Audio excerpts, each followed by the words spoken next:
우리는 코로나 팬데믹이라는 이 상황 가운데서 전에 경험해보지 못한 여러 가지의 어려움을 직면하고 있습니다.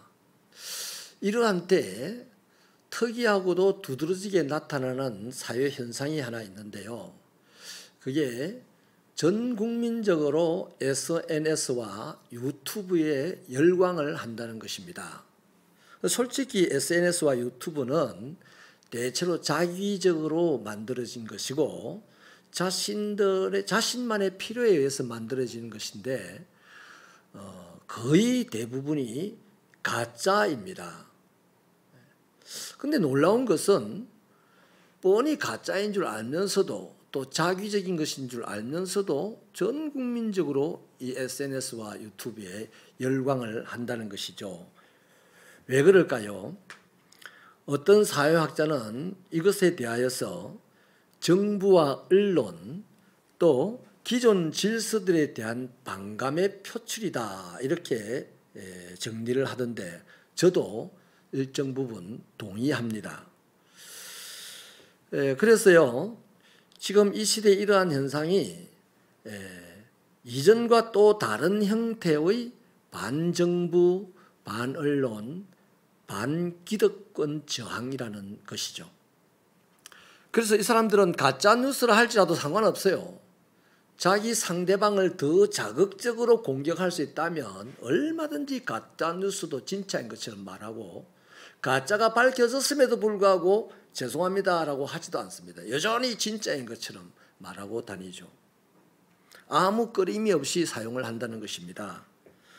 이 모든 현상들은 이 시대가 얼마나 악한 세력이 강하게 작동하고 있으며 또 얼마나 사람들이 무서움에 떨고 있느냐 하는 것을 반증하고 있는 현상들입니다.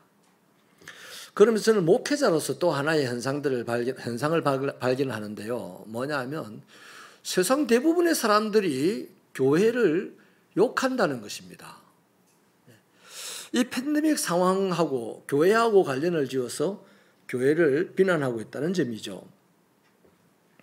세상 사람들은요, 지금 이러한 지경이 된 것은 교회 때문이다라고 합니다. 정부도 언론도 교회를 부당하게 평가하는 부분들이 많습니다. 그래서 지금 교회의 형편은 시편 69편 4절 말씀처럼 까닭없이 미움을 당하고 부당하게 원수 취급을 당하면서 굳이 교회가 빼앗지 않았는데도 불구하고 물어내야 할 지경이 된 것이에요. 참 우리 입장에서는 억울한 일입니다. 다 잘했겠습니까마는 다 잘못한 것도 아니거든요. 참 억울한 소리를 듣고 있어요. 그렇다면 여러분, 억울한 소리 한다고 우리가 저들을 무식한 사람들이다, 진리를 몰라서 그렇다, 그렇게 치부할 것일까요? 왜 이 사람들이 이 팬데믹 상황에서 교회를 비난하고 책임을 교회에다가 물으려고 할까요? 왜 이 상황에서 교회를 희생양으로 삼았을까요? 저는 여기에 이런 대답을 드리고 싶습니다. 교회야말로 유일한 하나님의 이름표이기 때문입니다.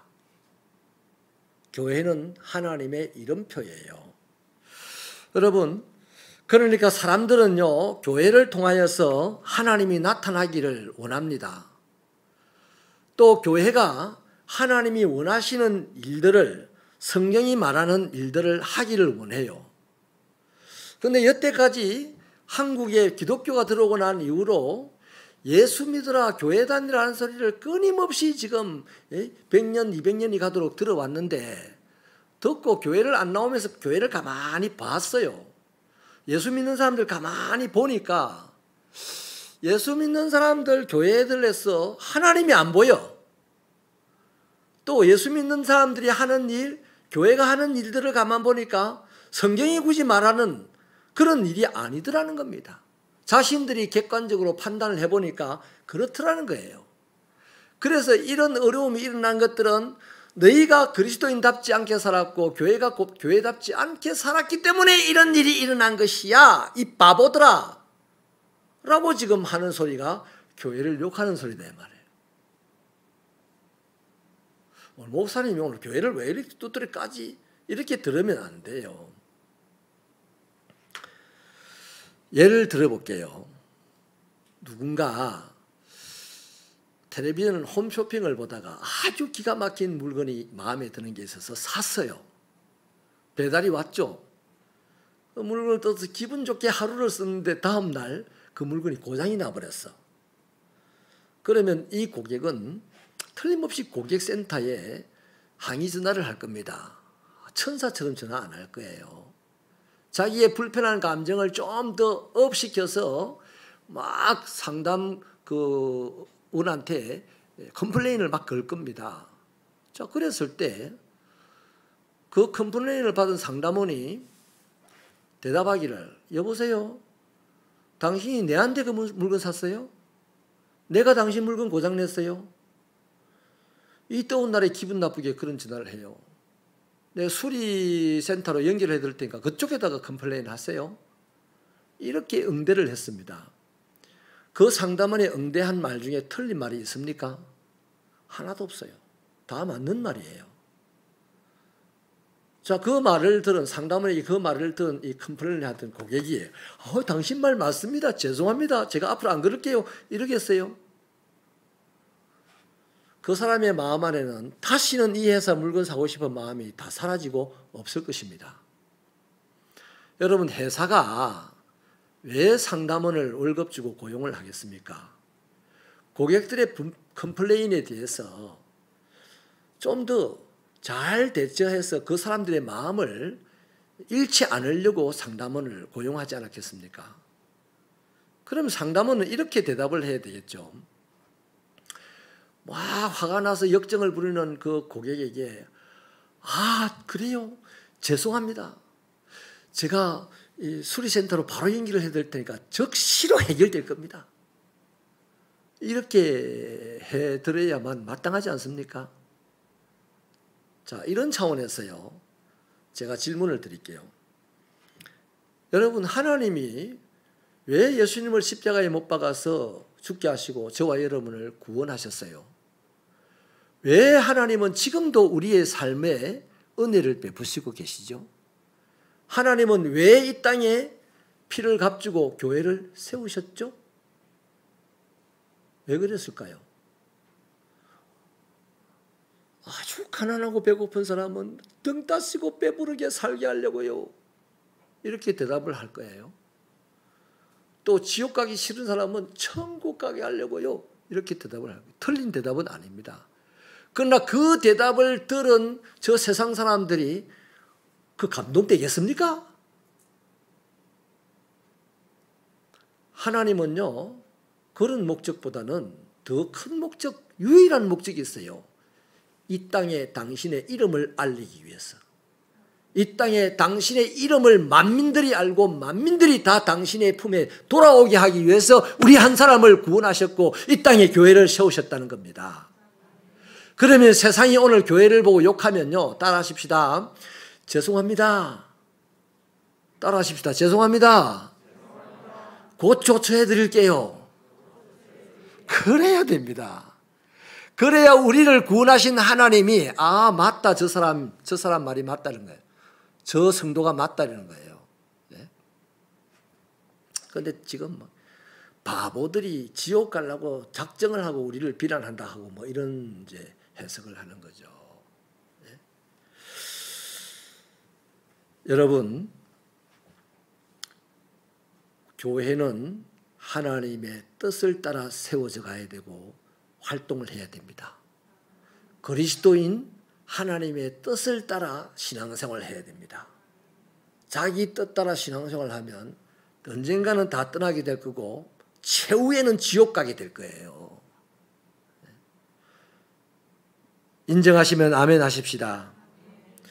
그래서요, 하나님은 우리에게 이 불평하고 컴플레인을 걸어오는 사람들에게 하나님을 보여주라고 지금 말하시는 거예요. 우리를 보고 하나님 보여주라는 겁니다. 여러분, 세상이 지금 엄청나게 암울합니다. 이런 상황에서 사람들은 절망하죠. 당연히 절망합니다. 왜? 세상 어디에 가도 무엇을 봐도 희망은 없거든요. 없어요. 그렇기 때문에 그들은 온갖 방법으로 교회를 탓하고 교회를 비난하고 교회의 책임을 묻습니다. 왜요? 교회에만 희망이 있다는 것을 알아요.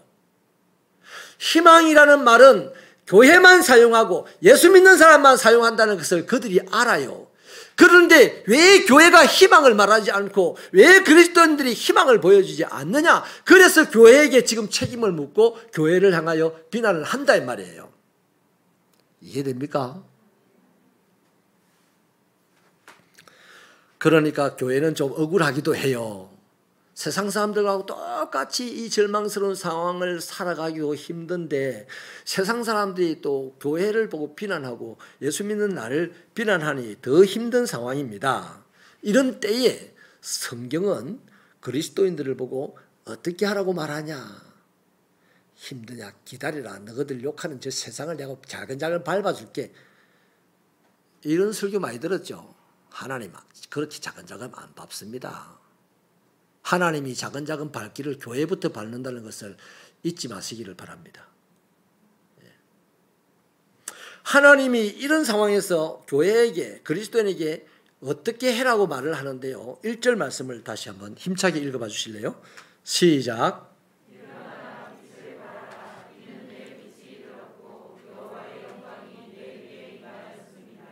아멘. 단도직입적으로요. 지금 세상은 절망 가운데 있습니다. 그리스도인들은 그 때문에 더 힘들어요. 올바른 그리스도인들이요. 더 힘들다고요. 그런데 그렇게 힘든 사람들에게 하나님이 일어나 빛을 발하라 그래요. 이게 이제 일반적으로 예수를 믿으면요. 뭔 말도 안 되는 소리를 하냐 그럽니다. 근데 이 말씀을 제대로 이해하려면 이제 이사야 시대의 유다를 한번 살펴봐야 돼요. 유다가 처음 나라가 될 때에 하나님은 왜 유다를 만들었습니까? 이 세상에 하나님 나라를 건설하기 위해서 유다라는 나라를 만들었어요. 그런데 이 유다가 몇백 년이 계속 지나오는 동안에 한 번도 하나님의 뜻을 제대로 따르지를 않았습니다. 드디어 이사야 시대에 와서는 유다의 국내 상황이 어떠냐 하면 이 왕들과 이 정치 지도자들은 권력을 공평과 이 정의를 행사하라고 권력을 주었는데 그 권력으로 백성들의 피를 빨아먹었어요. 그런데 그 힘 앞에 백성들이 그냥 피를 뽑히는 겁니다. 얼마나 힘들고 괴롭겠어요. 그러면 하나님은 제사장이나 선지자들은 그렇게 힘들고 괴롭힘을 당하는 백성들을 위로하고 격려해야 되는데 오히려 권력에 빌붙어서 힘들어하는 백성들을 협박했어요.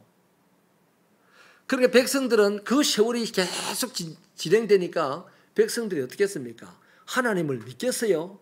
믿기는 믿었어요. 예배 드렸어요? 그런데 솔직한 말로 더러워서 믿었어요. 겁이 나서 믿었어요. 어쩔 수 없어서 믿었어요. 저 권력자들이 무섭고 저 제사장 선지자들이 하는 협박이 말씀으로 협박하는 것이 정말 더럽고 무서워서 믿었으니 유다 전체의 신앙적인 상태는 그냥 진심이 없이 자원함이 없이 그냥 형식에 매인 예배자들만 되었다. 형식에만 이제 형식만 갖춘 제사를 드리는 사람들이 되었다는 겁니다. 그게 이제 국내 상황이 그런 거예요. 국제 정세는 어떻습니까? 얼마 전에 아수르가 북이스라엘을 완전히 정복하고 지금 남유다를 쳐들어오겠다고 딱 노리고 있는 그 상황입니다. 그러니까 그 상태요. 희망이라고는 아예 없어져 버린 상태죠. 이런 상황이 올 때까지 유다 백성들이 뭐 했습니까? 나는 선민이다. 나는 예배를 드린다. 우리는 성전을 지었다. 하나님은 우리 하나님이시다. 너그 하나님 아니시다. 막 이러면서 그냥 세상에 취하여 잠을 잤다는 얘기입니다. 그렇게 역사가 흘러서 마침내 바벨론의 멸망을 당하고 살아있는 사람들은 포로로 잡혀가고 나머지는 다 죽었어요. 그리고 유다는 황폐화되어 버렸습니다. 완전히 절망적인 상태이죠. 그런 그들에게 하나님은 뭐라고 합니까? 이제 살아남아 있는 이들에게 일어나라, 빛을 발하라 그럽니다. 아니, 하나님이 힘을 주셔야지. 그런데 힘을 안 주시고 일어나라, 빛을 발하라 그래요. 여러분, 이거 예수 잘 믿어야 이해할 수 있는 얘기입니다. 성경은 일어나 빛을 발해야 될 이유를 밝히기를요, 너에게 빛이 이르렀고 하나님의 영광이 너의 위에 머물러 있기 때문이다, 이렇게 말합니다. 여러분, 하나님은 사실 한 번도 이스라엘 떠나지 않습니다. 이스라엘 백성, 유다 백성들과 함께 늘 있습니다만 유다 백성들에게 한번 떠나가는 장면을 보여줘요. 그게 에스겔서 10장 18절에 기록되어 있는데, 성전에서 여호와의 영광이 빠져나가니까, 동문으로 해서 빠져나가 버리니까 적시로 바벨론이 쳐들어와서 유다를 점령해 버려요. 그리고 이제 이 꼴이 난 겁니다. 다 파괴되고 다 죽고, 애굽으로 도망간 사람들은 도망가다가 죽고, 살아남은 사람은 바벨론의 포로로 잡혀간 사람들만 살아남은 거죠. 그러니까 이제 바벨론 사람들은, 뭐 또 열방 사람들은 내가 믿는 하나님 어디 있냐 하고, 막 바벨론 사람들은 우리가 하나님을 이겼다 하고 막 난리가 나는 거죠. 그렇게 유다는 역사 속에서 사라질 수밖에 없는 이제 환경이 되어버렸습니다. 근데 하나님은 가장 절망적인 그때에 하나님께서 다시 돌아올 것이다. 그리고 영광스럽게 이스라엘의 위에 머물러 있을 것이다. 이렇게 말씀하는 것이죠. 여러분, 하나님의 영광이 뭡니까? 1차적으로는 포로에서 해방되는 겁니다. 그 다음, 이 포로에서 해방되는 것, 이스라엘 백성들 스스로는 꿈도 못 꿀 일입니다. 그냥 포로로 있다가 자식들이 그냥 바벨론화 돼버리고 유다는 완전히 사라지는 거죠. 그런데 하나님께서 포로들이 돌아오게 할 것이다라고 하죠. 그 다음에 어떤 일들이 일어납니까? 세상의 많은 나라들과 세상의 많은 왕들이 이스라엘이 있는 곳으로 올 것이다. 그래서 오라 우리가 여호와의 산에 올라 여호와의 법을 배우자 하고 할 것이다 하는 겁니다. 이게 영광스럽지 않습니까? 이것은 이사야의 예언입니다. 너희들이 수백 년 동안 잠만 자빠지 자다가 하나님의 뜻은 이루어지지 않고 자다가 이런 짝이 날 거다. 바벨론의 포로가 되고 다 죽어버리고 바벨론의 포로가 되어서 간 사람들, 가장 절망적인 그 상태에 있는 너희들아 일어나라 이 말입니다. 그리고 빛을 발하라는 거예요. 그러니까 그 살아남은 사람들이 이 말씀을 믿고 순종하여 일어나면, 이제 일어나 빛을 발하면 하나님의 영광스러운 역사들을 이제 계속 보게 될 거라는 예언이죠. 그렇다면 여러분, 지금 소망이 없는 이 시대 가운데 있는 우리는 어떠냐는 거죠. 우리. 자, 이스라엘 역사는 그까지고, 지금 이 말씀을 우리에게 적용을 해보면 우리는 어떤 사람들입니까? 우리도 지금 절망적인 상태에 와 있다는 것은 얘기했습니다. 그런데 우리에게 이미 독생자 예수님이 와 계세요. 오셔서 그분은 십자가에 못 박혀 죽으심으로 우리를 죄에서 구원하시고 하나님의 영원한 자녀가 되게 해주셨습니다. 그리고 그 예수님은 성령을 보내셔서 성령으로 우리와 여전히 함께 하시며 우리의 가는 걸음을 인도해 나가시고 지키시고 보호하셔서 마침내 아버지 하나님의 면전에 서게 할 겁니다. 요게 소망입니다. 이거 말고는 소망이 없어요. 그래서 예수는 유일한 소망이라고 우리가 고백하는 거예요. 우리한테 오셔서 우리 대신 죽어주시고 우리를 하나님의 영원한 자녀가 되게 하시고 성령으로 우리를 인도해 나가시고 지키시고 하나님의 면전에까지 이르게 하실 것이다. 바로 이것 때문에 예수가 유일한 소망이라는 겁니다. 그래, 우리는 어떤 사람이다? 소망이 있는 사람이다. 우리는 예수가 있는 사람이다 이 말이에요. 교회가 예수가 있는 곳이고 소망이 있는 곳이요. 그리스도인의 안에 예수가 계시고 그 사람은 이 땅에 소망을 가진 사람들이다 이 말이에요. 맞습니까? 힘들고 어려운 시대에 절망한 사람들과 세상의 권세자들까지도 욕을 하면서 고통을 주는 이 상황이 지금 우리의 상황이에요. 교회의 상황이고 우리 그리스도인의 삶의 상황입니다. 그런 우리에게 예수님은 야 걱정하지 마라 내가 세상을 초토화시키고 너희들을 막 세워줄게 뭐 다짜고짜 이러시지 않아요. 그런 우리들에게 예수님도 똑같은 말씀을 하십니다. 에베소서 5장 14절을 통해서 이렇게 말하죠. 잠자는 자여 깨어 일어나라 내가 비추이리라 이렇게 말합니다. 잠자는 자여 저희 죽은 자들 가운데서 깨어 일어나라 내가 비출 것이다. 우리에게 빛이 있다는 건 아닙니다. 우리는 실질적으로는 저 잠을 자는 절망하고 잠자는 저 세상 사람들 옆에 들어 누워서 지금 자고 있다는 겁니다. 경상도 말로 하면 자빠져 자고 있는 거예요 지금. 그래서 세상이 이 절망 때문에 환난 때문에 놀래 깨가지고 너가 뭐하러 나쁜 놈들아 너희들이 희망이라고 해놔놓고 희망도 없고 이 못된 것들 이 나쁜 것들 막 지금 교회를 욕하는데 잠자는 사람들은 여전히 저것들 무식해서 저런다 지옥 가도록 놔둬라 이런 거예요. 근데 예수님은 뭐랍니까? 그런 상황에서 똑같은 말을 합니다. 일어나라 빛을 발해라 이랍니다. 그러므로 여러분 눈에 보이는 현재 우리의 상황이 가장 어둡고 힘들지만 세상 사람들보다 더 힘든 것이 우리 상황이에요. 기독교인의 상황이에요. 하지만 지금 그 주님의 말씀에 순종하여 일어나 빛을 발해야 하는 게 지금 시점입니다. 생각해 보십시오. 암울한 현실 속에 절망한 채 누워있으면 살 길이 열립니까? 아니잖아요. 교회를 희생양으로 삼고 비난하고 책임을 묻는 사람들 그들에게서 살 길을 기대할 수 있습니까? 기대할 수 없잖아요. 또 교회가 그 비난에 대하여 억울하다고 시시비비를 가리자고 막 논쟁을 한다고 해서 새로운 세상이 열리나요? 아니잖아요. 이 암울한 세상을 그래도 살아내려면 또 새로운 세상을 맛보려면 딱 방법은 하나밖에 없습니다. 오늘 이 말씀에 순종하여 일어나 빛을 발하는 것밖에 없어요.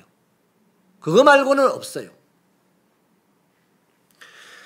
세상의 절망 가운데 뒤섞여 함께 신음하다가 죽는다면 인생이 끝난다면 예수님의 십자가로 구원받은 우리의 인생이 너무나 의미 없잖아요. 너무 아깝지 않습니까?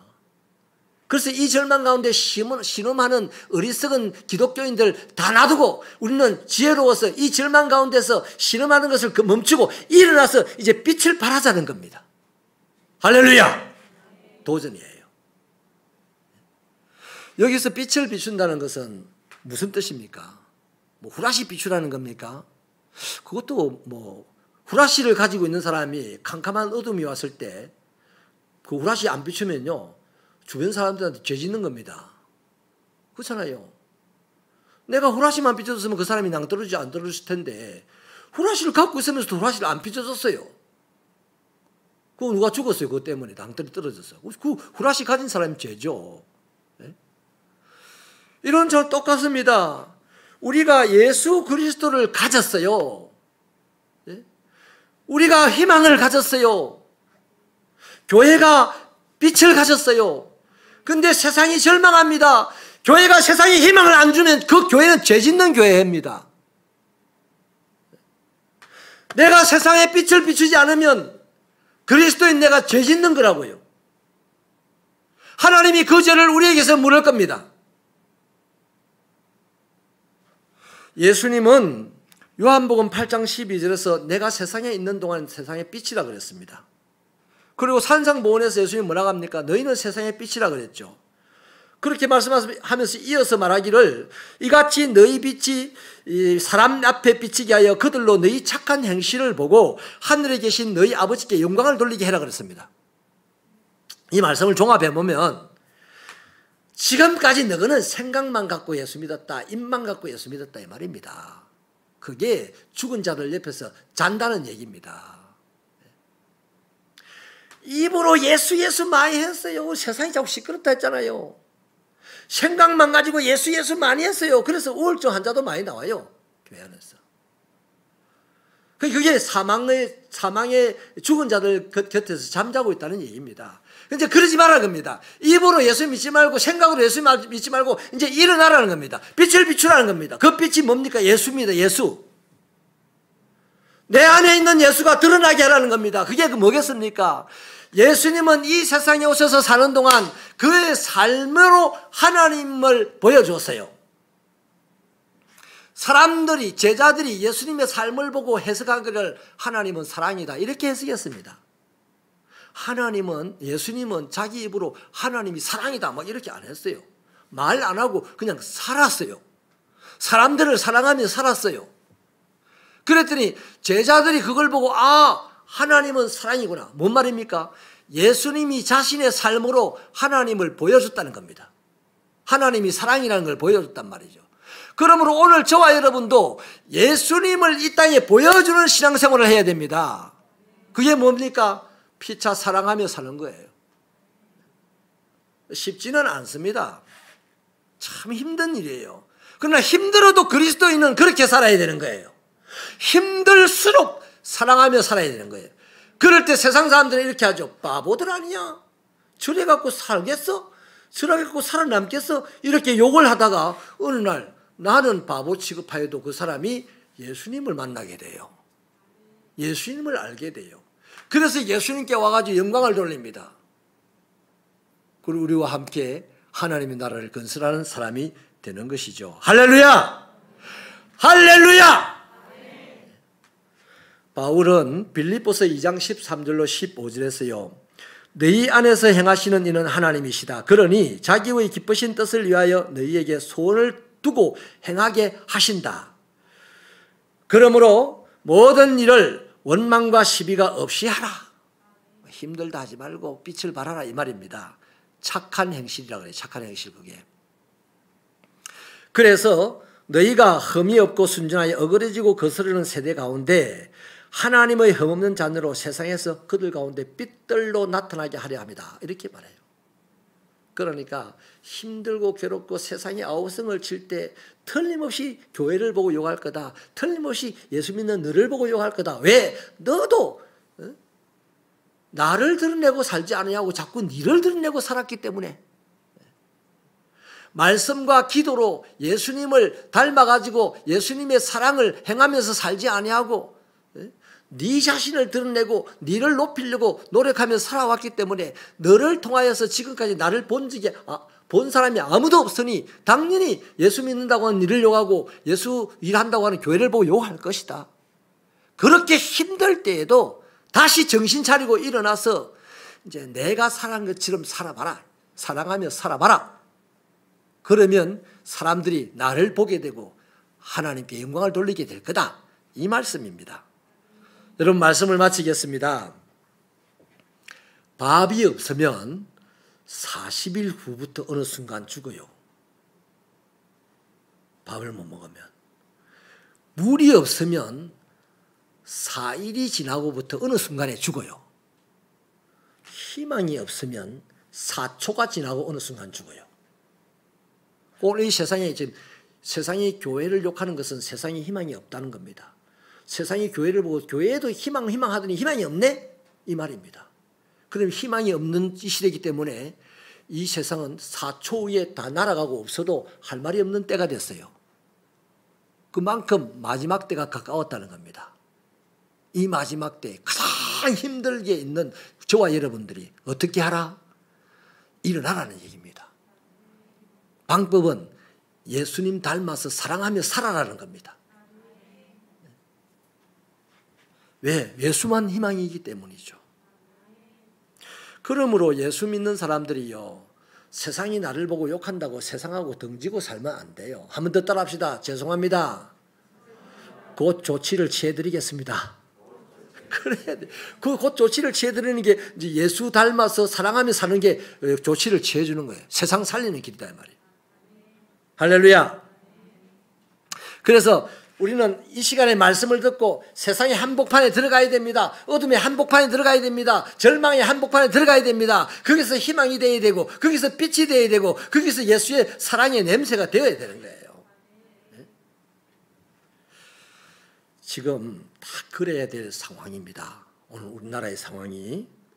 이런 차원에서요, 올바른 신앙, 올바른 교회의 기능은 목회자가 해석을 하기를 달과 똑같아 보여요. 달은 스스로 빛을 내지 못합니다.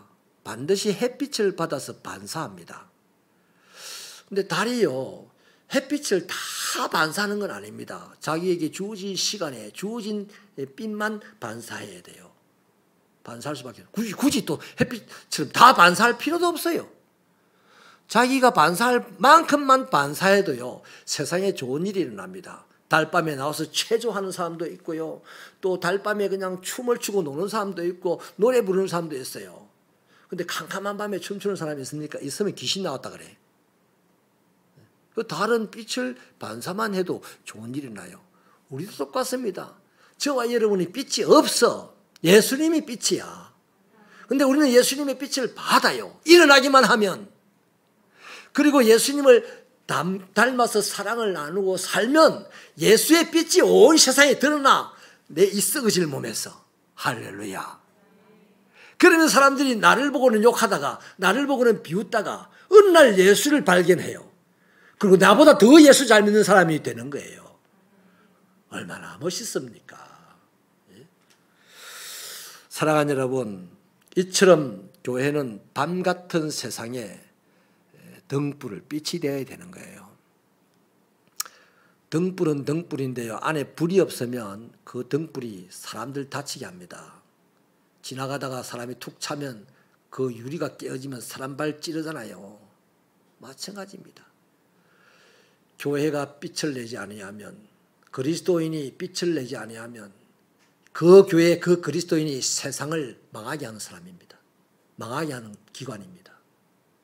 세상에는 세상을 살릴 수도 없고 망하게 할 수도 없어요. 세상은 그냥 없어요, 아무것도. 근데 교회만 세상을 살릴 수도 있고 세상을 망하게 할 수도 있어요. 빛을 발하는 교회, 빛을 발하는 성도가 예수처럼 세상을 살리게 될 줄로 믿으시면 두 손 들고 아멘입니다.